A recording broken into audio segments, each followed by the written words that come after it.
The chaos dies before you. The orb explodes, and the world around you begins to collapse in on itself. Your disembodied tower room begins to fall, and for a brief moment, you're all held slightly in midair as it plummets towards the earth. What do you do? Oh, shit! Everyone grab hands, and Elishon's gonna cast Plane Shift. I imagine Kreen's sort of falling slightly, and Byron like stretches out a mage hand to just push him slightly back into the surf again. Absolutely. So you all link hands, and in the dying light of the chaos, disappear. With a flash of light, the world just breaks around you. Everything goes dark. And then, when your eyes open, it is to splitting headaches and bone weariness. You stand on one of the walls of Frosthaven and look up to see the black sky above you. For a moment, filled with horror, you think that it remains unwavering, but then you see a solitary beam of light burst through, and then more and more until the smoke and cloud of chaos dissipates over Frosthaven, over the borderlands and the hinterlands, until once more light shines on your faces as chaos is scattered to the wind. You look off the wall to the armies of chaos that have been encroaching, moving closer and closer to the keep. They're so near now that you can pick out individuals in the sea of black and blue bodies. But Edrakeen is there, the Chaos Lord of Blood, but he is clutching at his body as it tears itself apart. Then the same happens to the rest of the army. The enslaved giants, animals, hobgoblins, Allfanger trolls, and all living things of the north that came under Evelyn's control crumble and die. Their bodies turn to ash that burns into nothingness, with not even corpses left to bury. You've destroyed the chaos, but you've also destroyed countless individuals that the chaos had infected.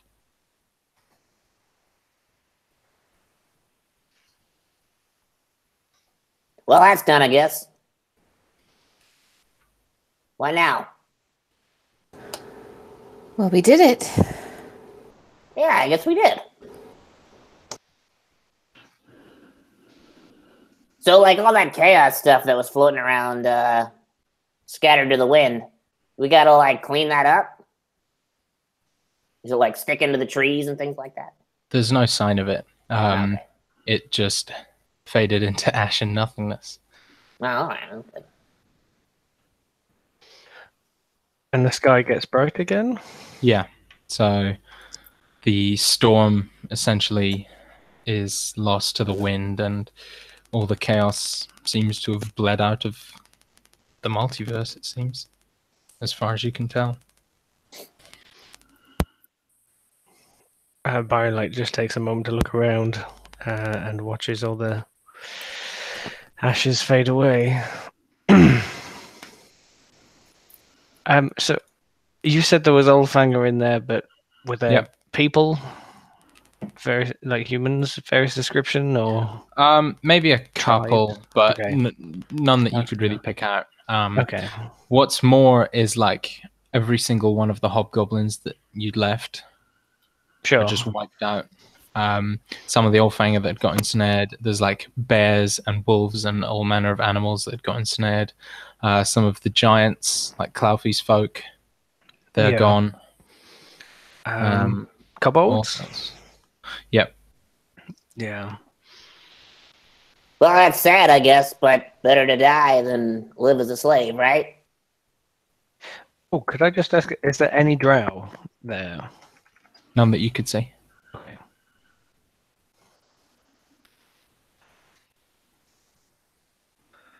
Looks like we might actually have one. Was it a lot of Ulfanger, or is it just kind of... You could definitely, from the ones that were close enough to see, you saw 2 or 3, which the ones you could see were a small proportion. So while it may not be a huge number, it was a significant. Well, it wasn't an insignificant number, we'll say. Were there any individuals that we recognized that were staying behind the barrier that we had put up, the witch barrier, or were they like None maybe that you scouts? recognized from what you can see.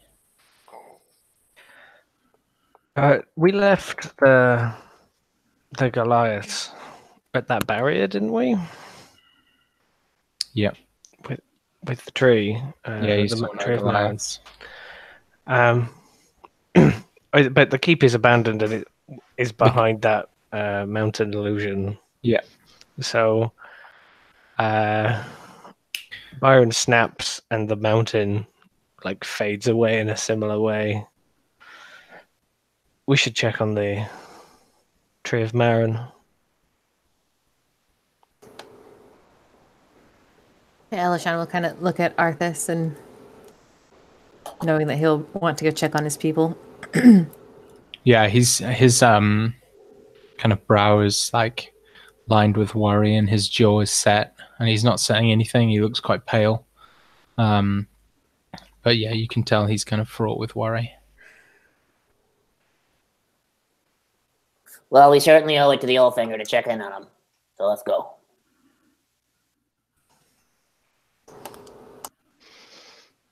Can you bamf us there, Byron? I think I have teleports. I don't think we... Oh no, or did we use them all experimenting? I think you used 2. You used one and it didn't work, and then you used another and it did work. Sure. And we sent the ship further into the heartlands of the country, I think, to be looked after elsewhere. I did. Sorry. You go. I was just gonna say, whenever we leveled up after that, do we gain another spell slot at 18? Because Elishan could use Wish to teleport us there if we have another 9th level spell. I think. So what you're asking is if did we get a rest? No, when we leveled up, because we leveled from 17 to 18, so I have Wish now. So if I'll check for you quickly. You didn't use your 9th level. You don't. No, I think I did. I'm trying to find my character sheet. No, you only have 1 9th level. Yeah. Okay. Bards only ever get 1 9th level.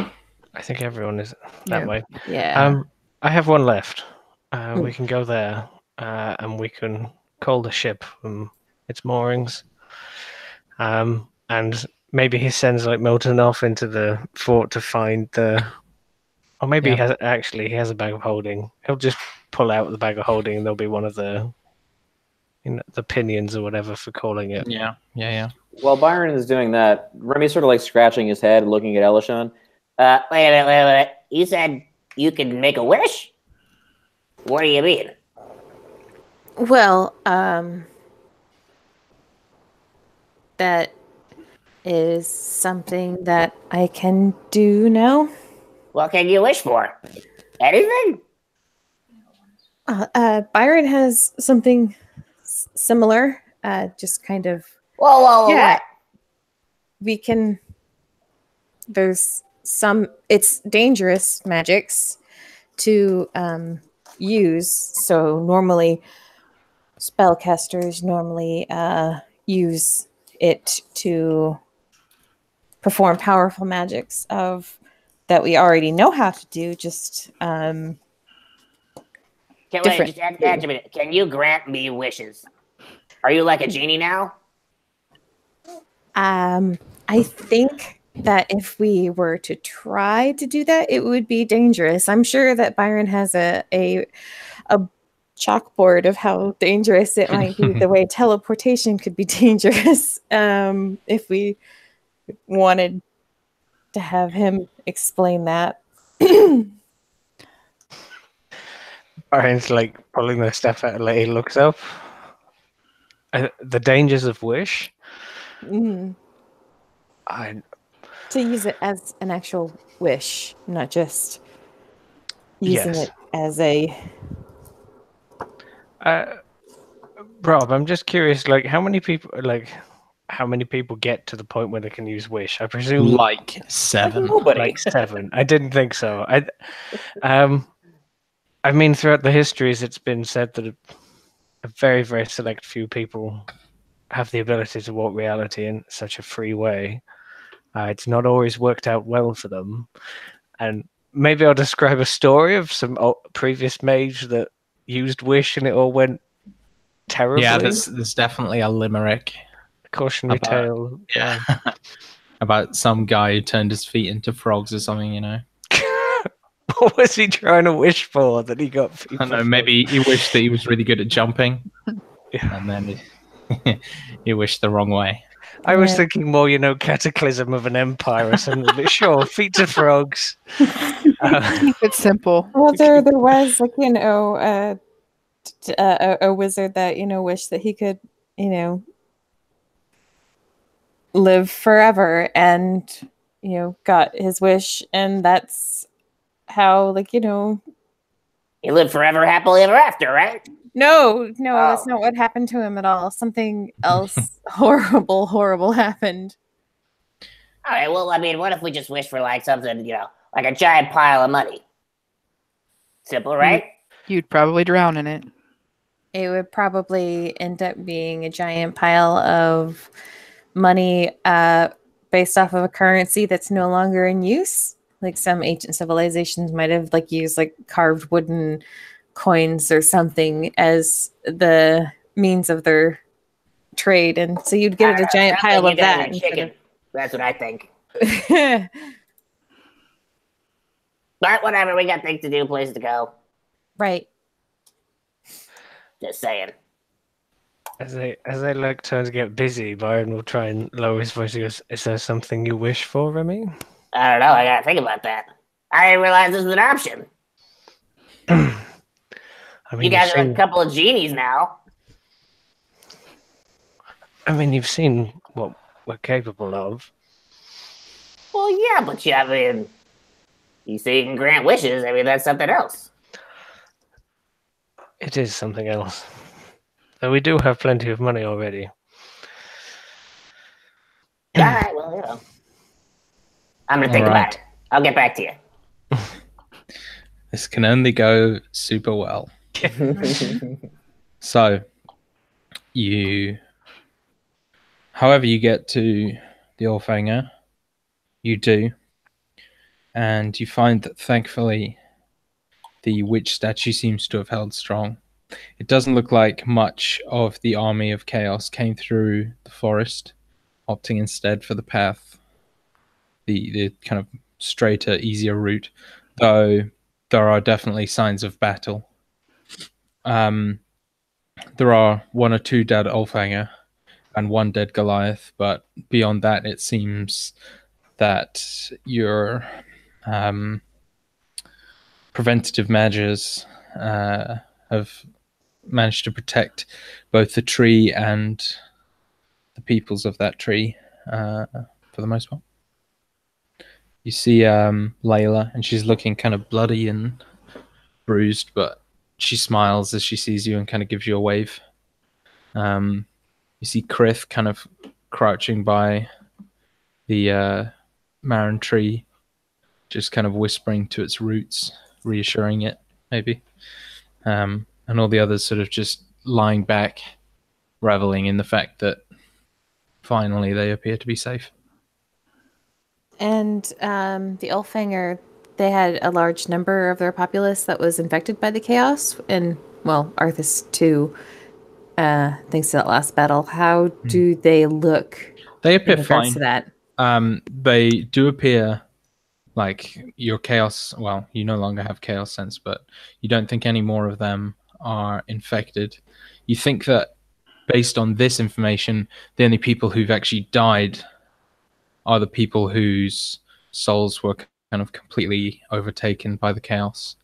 Essentially, these people still had enough of themselves that when the chaos left, there was still something remaining that could kind of fill them. So they've survived this far.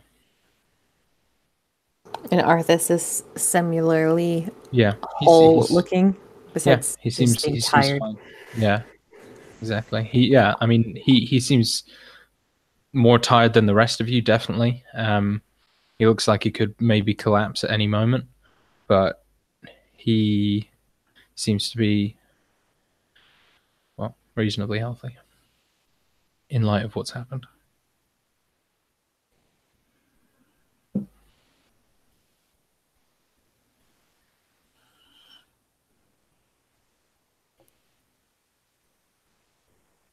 Should we get word to our friends, loved ones, that we sent away? Indeed.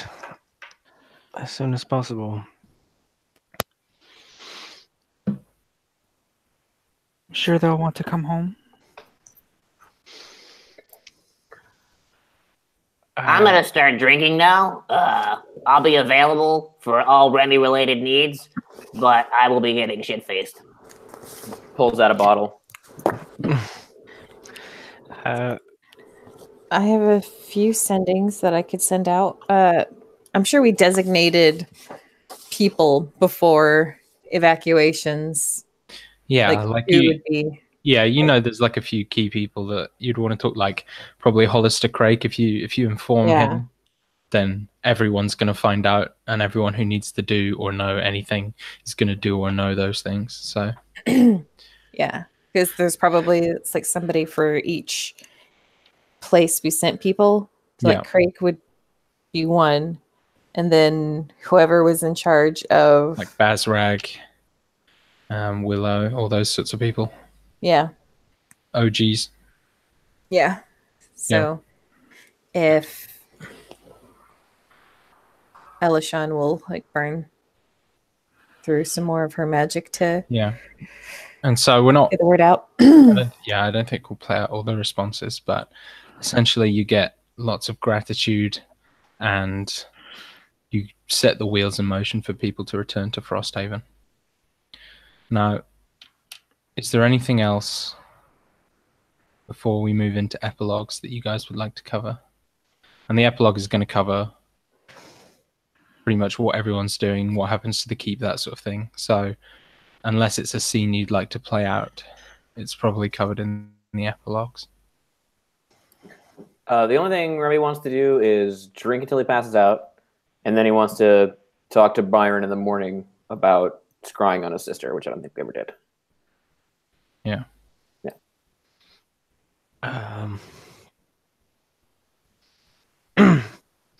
Well, I presume quite a lot of this could be handled by the epilogue. Can we have, now that the Oldfanger is safe, maybe like one last scene or something at the keep? I think that's a good idea. So Byron's gonna, talk to Chris and whoever. Things are safe, and maybe they could leave the witch statue there for time being. And then I think that just foot slugging it back, so it could even be on the walk back. Yeah.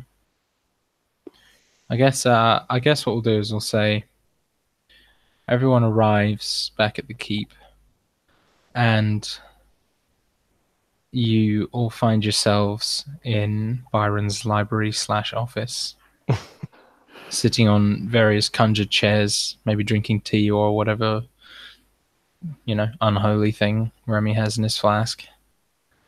Arthas is staying with the Allfanger for a while, just to make sure everyone's healed up and okay. The keep is strangely silent.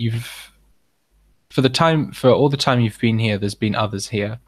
This is the first time that you've been the only people in this ghost town, and it's sort of eerie. There's no footsteps echoing around the keep, no noises of trade or arguing from the courtyard. Everything just seems silent, as though the world's taking a deep breath of recovery after such a cataclysmic event. But finally, it seems you have some peace.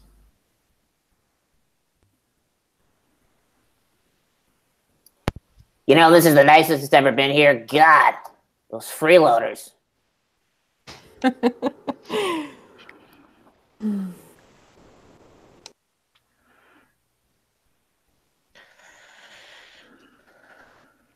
think Byron smiles at that, and kind of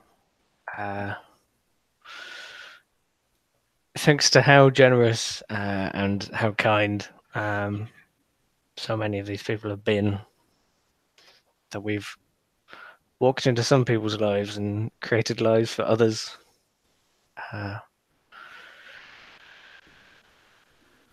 And his gaze kind of ends on Vela.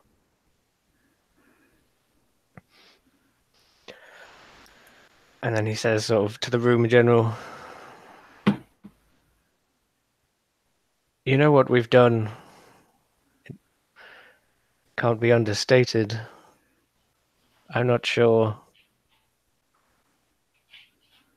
that's ever been achieved before, or anywhere close. You mean the destruction of a being of pure chaos energy who controlled their own plane? No, I'm pretty sure this is groundbreaking for all of us. But not just for us, for the world, for all its peoples. We are a long way north, but people will know about this. Things won't be the same.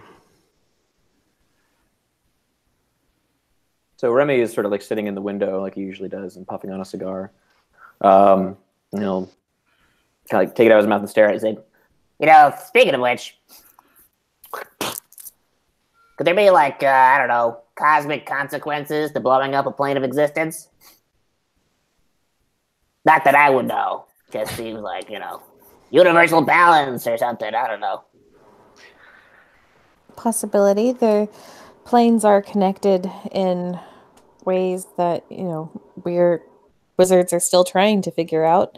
So there could be long-term ramifications of this, but all in all, hopefully, it can only be a good thing, considering the destruction that Evelyn caused. At least we'll be alive to find out. Fingers crossed,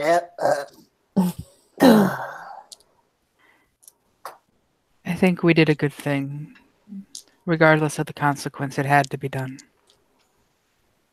Sure.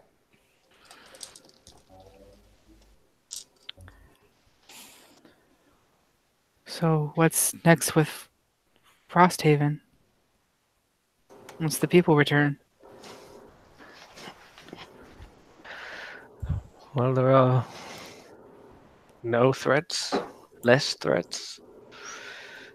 City can truly prosper without fear.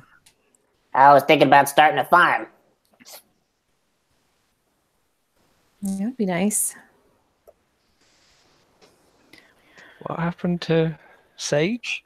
I'm just thinking now. Sage, I believe, was he would have been shifted by the Orfanger, I feel like, because I think they went and got him a girlfriend at one point. Something like that. I think Yeah. Somewhere else. So they definitely have the capacity to move Oryx around. So yeah, they would have just dealt with him. if we could find Sage again, you could probably plow a field in a day. You could plow all the fields in a day.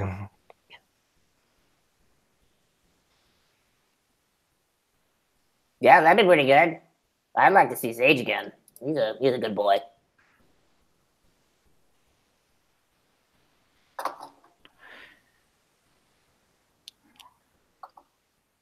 We are technically part of a different kingdom. Well, don't we like sort of run the show up here? Yes, if we become like a sovereign nation of our own. Oh, I call king. I call it. That's it. Well, the kingdom of Remy is not attributed to Valerne. It is No. almost the other way around now. That's true.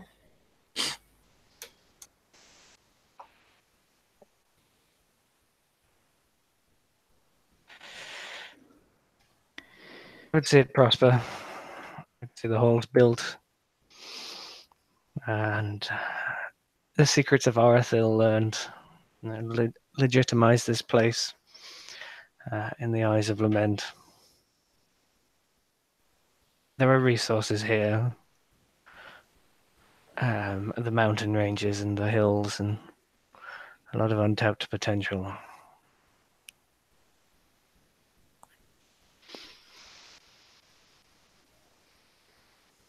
So, as you all sit there, it sort of hits you for the first time since you've really been here.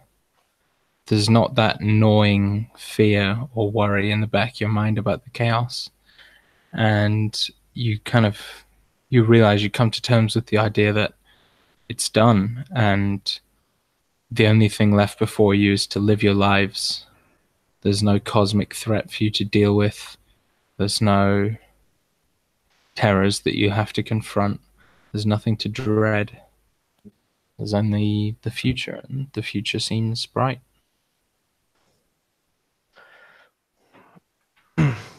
Aaron pours everyone out a cup of steaming hot tea from his pitcher. Will you be offended if I put whiskey in this? Not at all. No. Rosa, Put some in mine. mine as well. Well, yeah, okay. Byron? All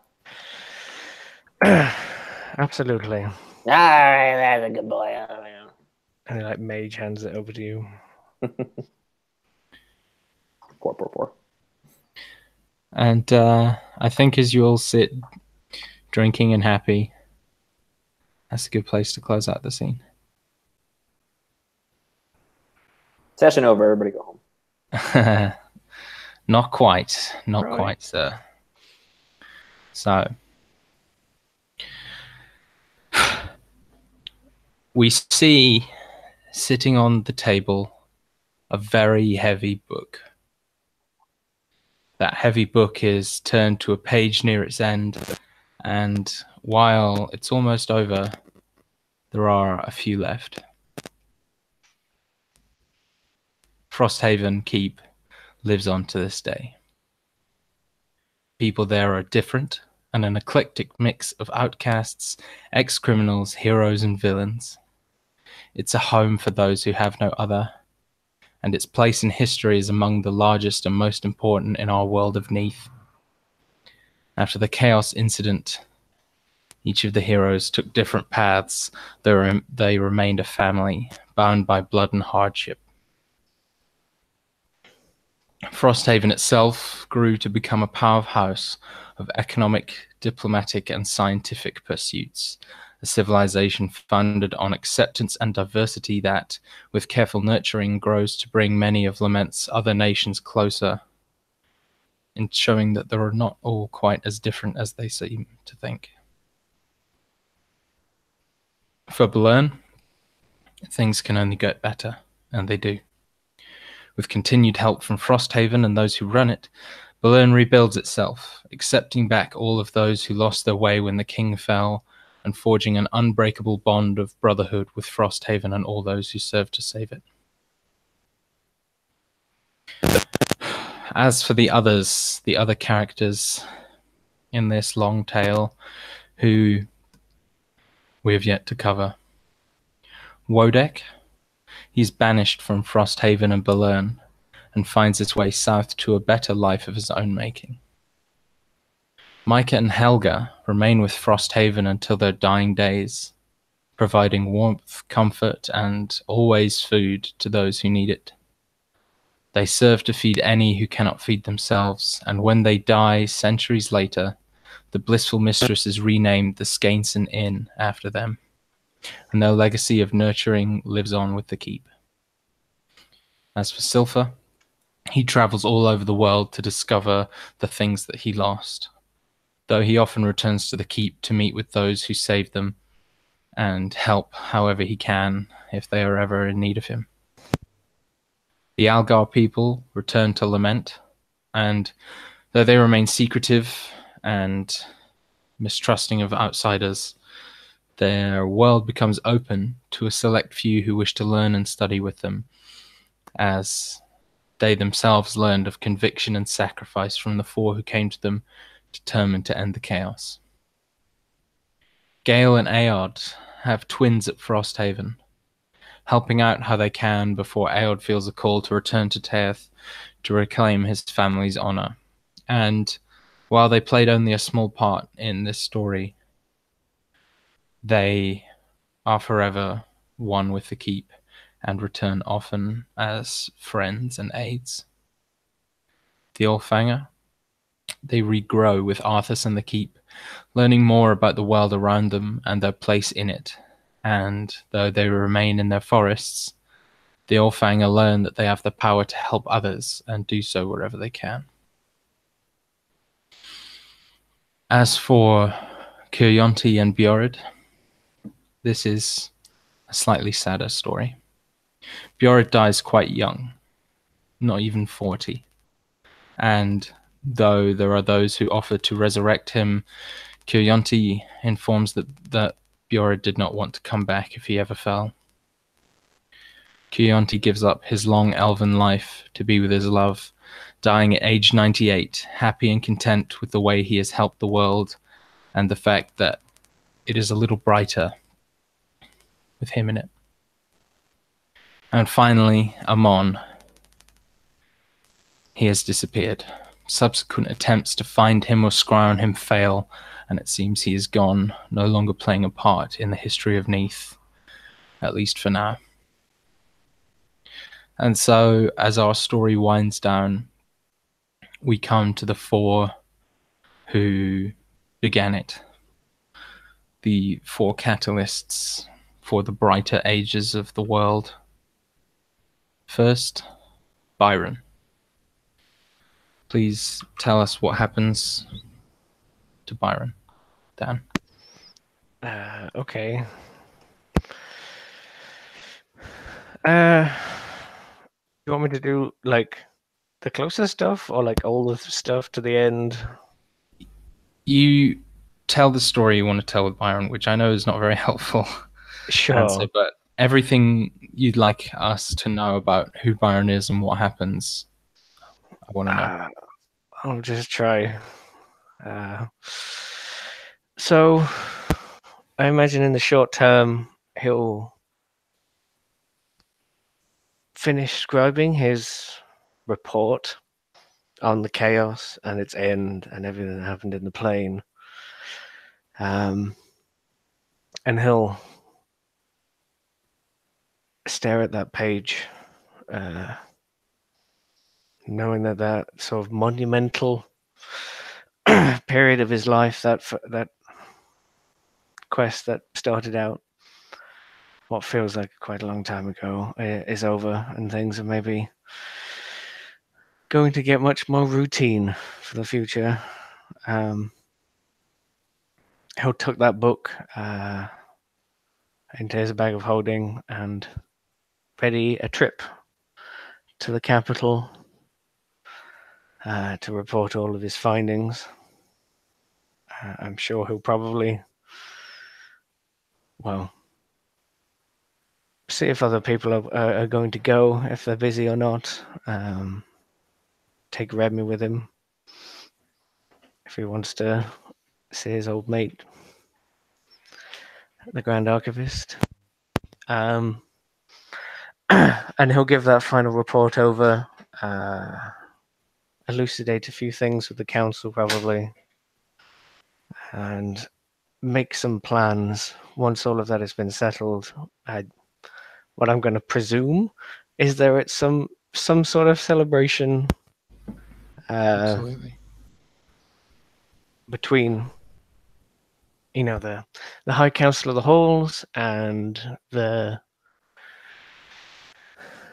Galerian royal family, the Vor Monmouths, Ranulf and Orla, and he'll begin those wheels in motion and transport his friends to the capital when the time comes, and they'll be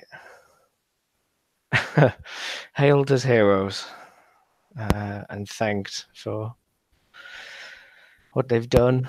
I imagine there's less grand affairs again at like Balern and the Keep. Yeah, I imagine sort of everyone wants to see and celebrate with the sort of heroes of the Chaos Crisis. Yeah. I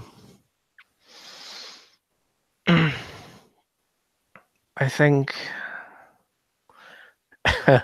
he'd also get that meal with his family that he'd never had quite the chance to do, perhaps, to sit down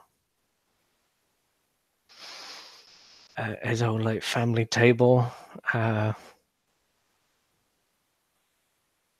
then probably it would be like almost nothing had changed, like with his older siblings and younger siblings and the chaos, less corrupt chaos, but the chaos of the household at dinner.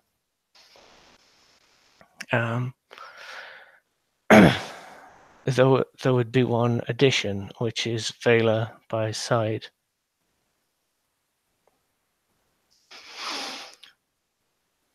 Which, at these events, probably raised some eyebrows. Drow not being awfully common, especially ones celebrated.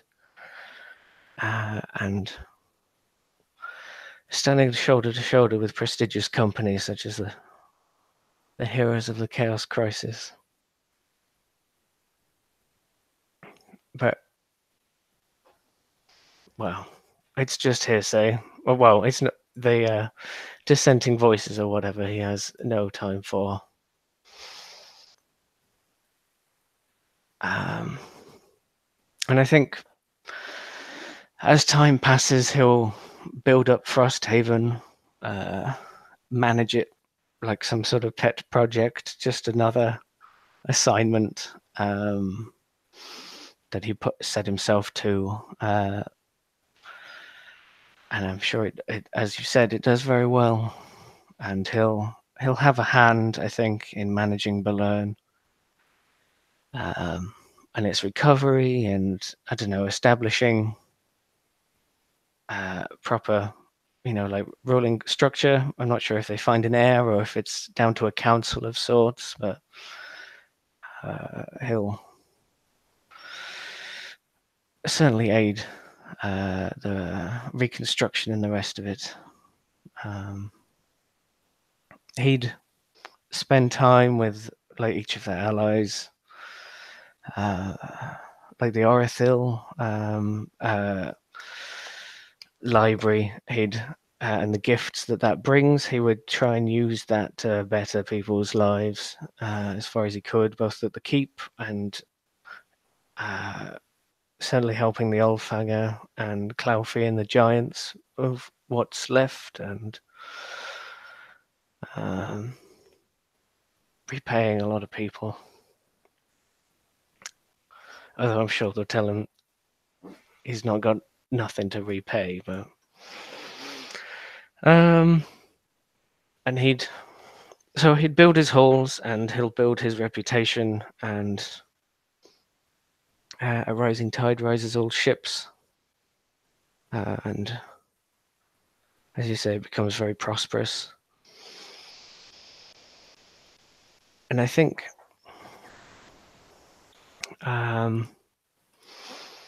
as the years go by, he's not in any particular hurry,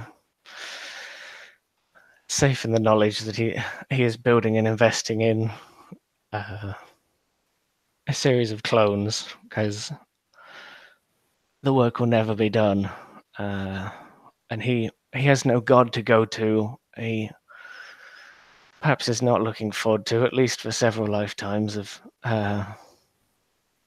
feeling that he is all like accomplished and ready to rest. So he puts into place his insurances, and I think, though like decades go by, and he with his researching, this very slow relationship will be given time with Vela, and they will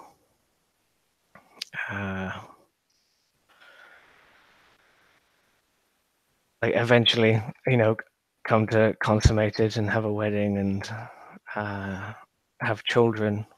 So I don't think he'll have such a large family.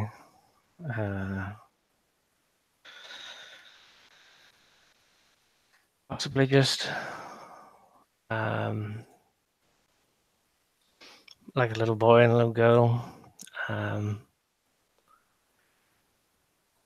I think like the boy might be called Aldous or something, and the girl like Amelia, and they'll be possibly the first like half drow in remembered history. Like naturally gifted in magic, I presume, from their ancestry and their blood. And so he'll live this life, and he'll spend time working with his Grand Archivist Elishan on various studies of the Arathil and possible future adventures. He'll spend time with Rose, someone who's come to respect greatly, wielding something that he perhaps doesn't or didn't understand as well as when they started, the power of religion, of faith. And I'd imagine they would build together, and they'd cure together, and they'd just improve, lament. But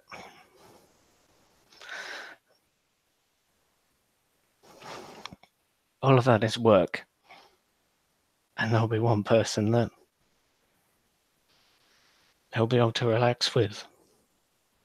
Or at least, do less than 6 things at the same time with, and that'll be Remy. And they'll have their quiet time in the corner.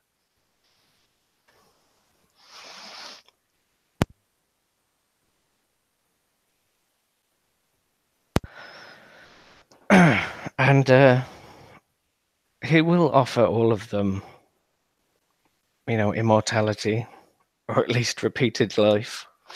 I'm not sure how many people would take him up on that, and he would be sad to see them go, because as though for the first life, he would grow old in front of them and die, leaving all of them and Vela and his children. He would then resurrect immediately into a clone of probably around this time, the time that they all knew each other, their best selves, their best lives. And maybe it would be a painful reminder, but he would age again and live again and age again and live again.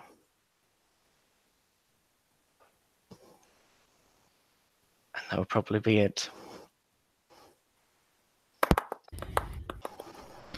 That was amazing. And Oh, damn it. I was fine until that end. Dan, I would offer you inspiration, but What would be the point? yeah, it seems You can obsolete. start with inspiration in the next campaign. All right. Moving on from that amazing speech, Elishan. Oh boy, I get to follow that.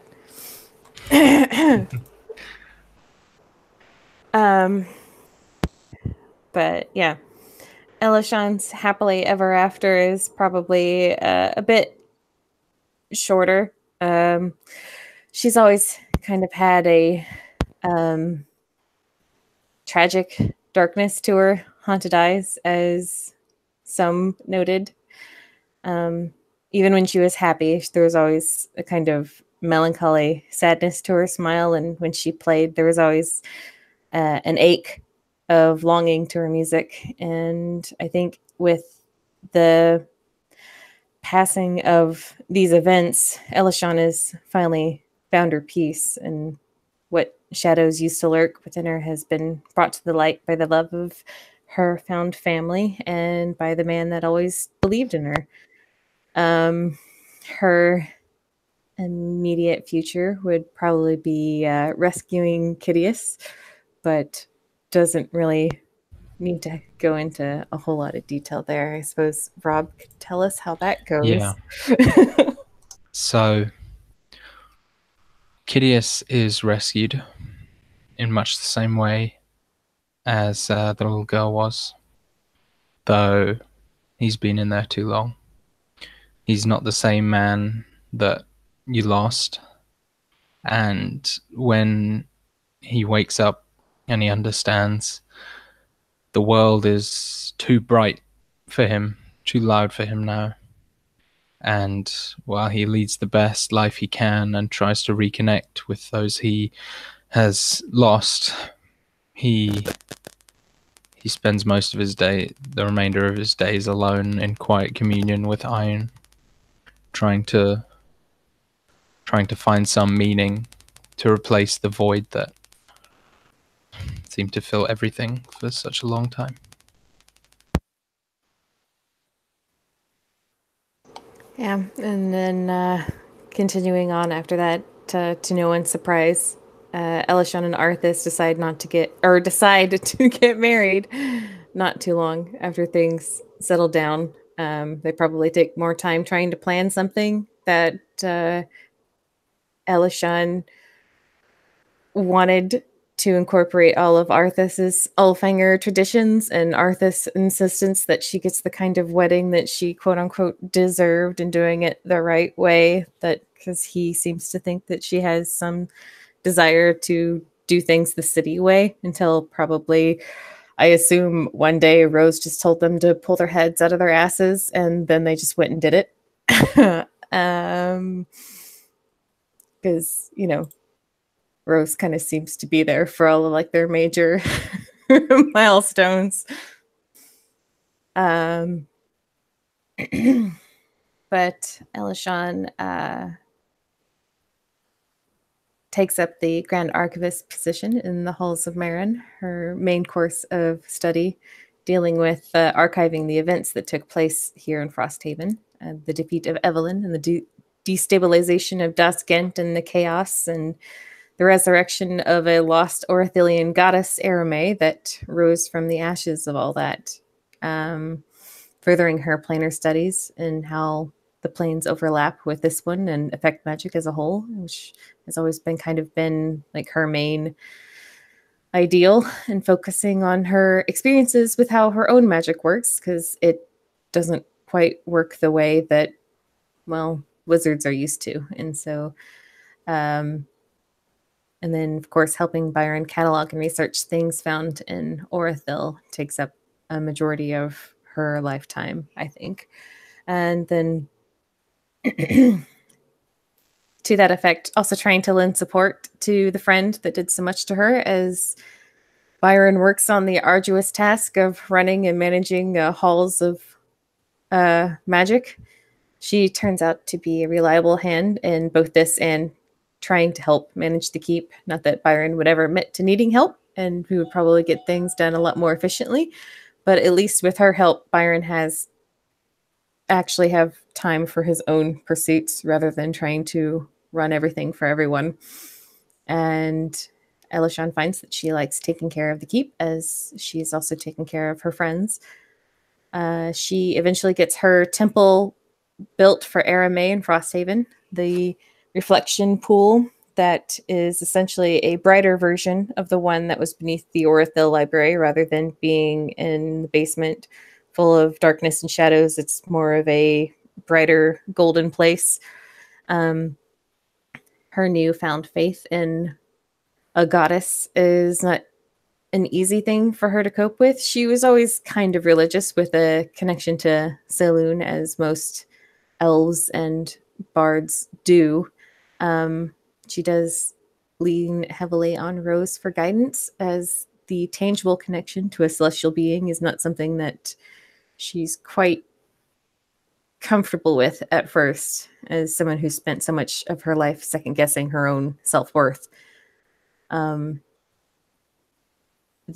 thoughts of Elishan not being good enough to shoulder this responsibility of being Arame's champion is kind of suppressed by the fact that Arame is quite open with her acceptance and reassurance of Elishan's abilities. It's hard to doubt yourself when you have that kind of feeling behind you. And eventually, I think she finds a tome from Orathil that kind of outlines a way for how she can rebuild Arame's faith like the way it was originally and bring her power back into the world. And so I think after that, her time is split between Frosthaven and traveling to spread those values where they might be needed most, and hopefully proving herself worthy of Arame's trust in her. I think Elishan and Arthas find a happy balance between her work and his duty, as they always kind of seem to have that kind of long distance, but not quite long distance thing going. Whenever Elishan travels, I think Arthas goes with her, but eventually they're always drawn back home to the keep. And Elishan and Arthas are still alive to this day, 4 children, 2 boys, 2 girls, Octavius, Darius, Selena, and Layla.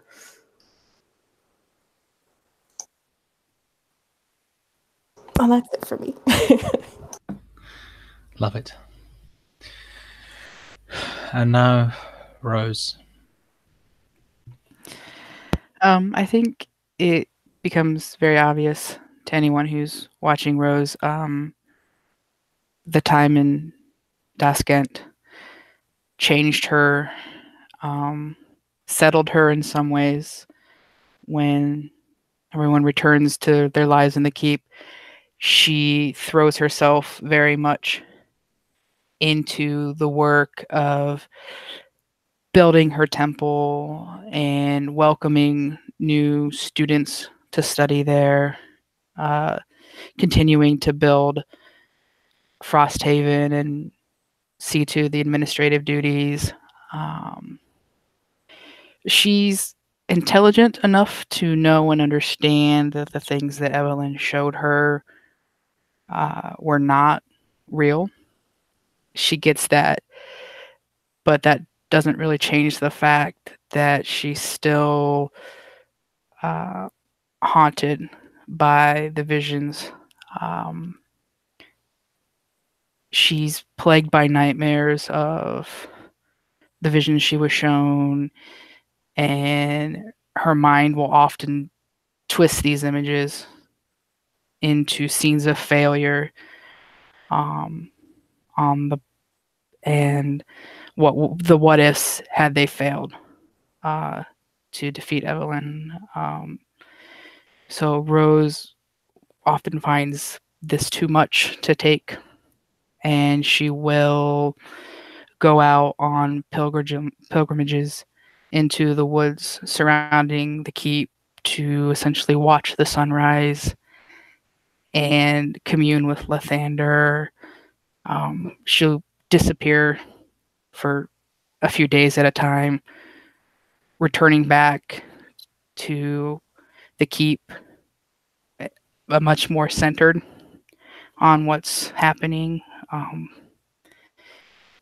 The one thing is Willow often will kind of accompany Rose on these trips. They do enjoy the time away from essentially what is becoming an absolute frantic pace as Frosthaven is growing. It's after one of these trips, Rose finally takes the plunge and asks for Willow's hand in marriage. They are married in a small private ceremony in the Temple of Thander. Kreen presides over the service. It's, as you would expect, it's an odd mixture of comical and sweet. Rose also begins to write a series of letters and pamphlets on the nature of faith and what that means to people being faithful, inviting in other churches to Frosthaven, wanting to build a community of the faithful here in Frosthaven. Her first student, Crean, does not really kind of take to the scholarly life. He does his best to mentor acolytes, but it becomes obvious that that's really not his strength or his. So Rose kind of basically reaches out and finds a place for him to be able to go out and continue to fight beings that would try to snuff out the light of Lathander. She works with Byron, both of them really enjoying their time together away from their responsibilities and doing some of the stuff that they did when they were creating the Chaos Cure. And that's pretty much it. Beautiful. And finally, tell us about Remy, Dylan. So a lot of what Remy would do would depend largely on what he observes when he gets Byron's help scrying on his sister, and her condition, and that kind of thing. Yeah. So I think to that end, Remy's help is needed. And though things could be a lot worse, they could be a lot better for his family. And I don't know what you have planned for Remy in that respect, but well, so if it looks like, yeah, so the trick of it is, if he goes back, he makes things complicated because as it stands right now, he's wanted for the murder of her husband. Yeah. If she is happy and content, more or less, and her son is safe, he might just leave her to it. He would certainly be inclined not to rock the boat for her, if that was the case. If it seemed like, she was in danger in any sense, he would get her out of there and bring her back to the keep. Byron would offer all help he could. Yeah. You can also disguise you in any way you want. Well. Sure. Yeah. I can imagine, like they constantly check in on her, and like make sure that everything's okay, often. Mm-hmm. And people sort of. Well, so I guess what Remy would probably do in that case. Safe. I'm sorry, you broke up there for a second. What did you say? Oh, sorry. So for the most part, she and her family seem physically safe. Okay. I think Remy would probably leave her be, at least in the short term. He would probably focus on starting a farm at the keep. He would, first of all, he considers himself king of Frosthaven now because he called it. So he would probably try to be there for official council meetings and giving orders to Crake, and then really very quickly realize that he's totally bored with being king, and then just sort of be what's the term for a constitutional monarch who has no power or whatever? Oh, yeah, he abdicates sort of. Yeah. And he would focus on whatever. He would focus on running his farm and getting it going, and probably hiring some hands and taking some satisfaction in sort of moving out of the greenhouse and getting an estate going nearby. And then probably after a couple of years of that, he gets hella bored. And he would probably go seek out Geralt Tegwin at some point. And he would probably join up with the the Eager Dead for a while, and probably work up the ranks there very quickly, and and then realize that the kind of stuff that they get themselves into are just way below his pay grade at this point. And so I think Remy would sort of like fall into a bit of listlessness after a little while. I mean, he'd be happy to, sit with Byron, and certainly once Byron starts, Byron and Elishon start having children, he would be an enthusiastic uncle to them. Probably spoil the hell out of them and teach the boys how to wrestle and buy the girls presents and things like that. He'd probably wrestle with the girls too if they wanted. I don't care. Lots of drinking with Rose, and a great deal of joy when she and Willow get together in matrimony, and for everybody. I think ultimately, once he's realized that his life has sort of peaked, he never wanted to adventure. He was sort of thrust into it. But now that like all the crises are solved and the world is settled down again, I think he's going to realize after maybe a decade or two that he misses action. And so he would probably use his gate key to sort of step out into the universe and find new threats to combat, new challenges. He would come back whenever possible, but I think he thought he always wanted hearth and home, but then once he's able to settle down, he finds himself unable. So he becomes a sort of famed planar warrior. Something like that, yeah. He would kind of like try to figure out the key and like just find, as far as he can figure, he thinks about a place that he wants to go, and since the universe is infinite, he just goes there. Yeah, pretty much. Remy and the Glass is my new favorite band name. I